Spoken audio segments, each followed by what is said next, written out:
வணக்கம், தமிழ் புத்தாண்டு நல்வாழ்த்துக்கள். வணக்கம், தமிழ் புத்தாண்டு நல்வாழ்த்துக்கள். சொல்லுங்க.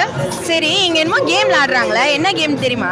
நாங்க இங்க 2 கேம் நடத்துறோம். ஒன்னு வந்து பழாங்குழி விளையாட்டு, இன்னும் வந்து ஆடு புலி ஆட்டம்னு சொல்லுவாங்க. உனக்கு இந்த கேம் பத்தி ஏதாச்சும் தெரியும்? ஒன்றும் தெரியாது. ஒன்றும் பிரச்சனை இல்லை, நான் விளக்குறேன். ஸோ இது வந்து பல்லாங்குழி ஆட்டம்னு சொல்லுவாங்க. ஸோ இது வந்து கற்களை வச்சு விளையாடுற விளையாட்டு. ஸோ ஒவ்வொரு தடவையும் இந்த மாதிரி கல்லை எடுத்து நம்ம ஒவ்வொரு ஓட்டையையும் வந்துட்டு முழுமைப்படுத்த வேண்டும். ஒரு ஸ்பேஸ் வந்துட்டு நம்மளுடைய இருக்கும், இன்னொன்று வந்துட்டு போட்டியாளருடைய தான் இருக்கும். ஸோ நம்ம இப்படியே முடிச்சுட்டு வந்துட்டு ஒருவேளை இந்த மாதிரி இடம் எம்டியாக இருந்துச்சுன்னா, காலியாக இருந்துச்சுன்னா, அது பக்கத்தில் இருக்கிற உள்ள கற்கள் வந்துட்டு நம்மளுக்கு சொந்தமாகும். ஸோ கடைசியில் யாரோட கல்கள் வந்துட்டு ஆக கூட இருக்கும், அவங்க தான் வந்துட்டு வெற்றியாளர்.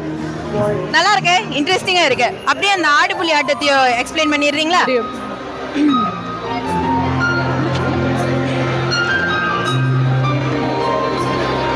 ஸோ இது வந்துட்டு ஆடு புலி ஆட்டம்னு சொல்லுவாங்க.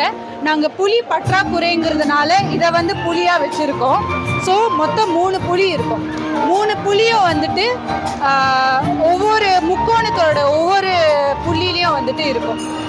ஸோ அப்படி இருக்கிறப்ப ஆடு ஒவ்வொரு கல்லாக எடுத்து வைக்கிறப்ப புலி வந்துட்டு ஒவ்வொரு இடமா நவரலாம். புலி வந்துட்டு ஆடை வெட்டலாம். அப்படிதான் புலி வந்துட்டு ஜெயிக்க முடியும். ஸோ ஆடோட 6 காய் கிடச்சிருச்சுன்னா புலி ஜெயிச்ச மாதிரி.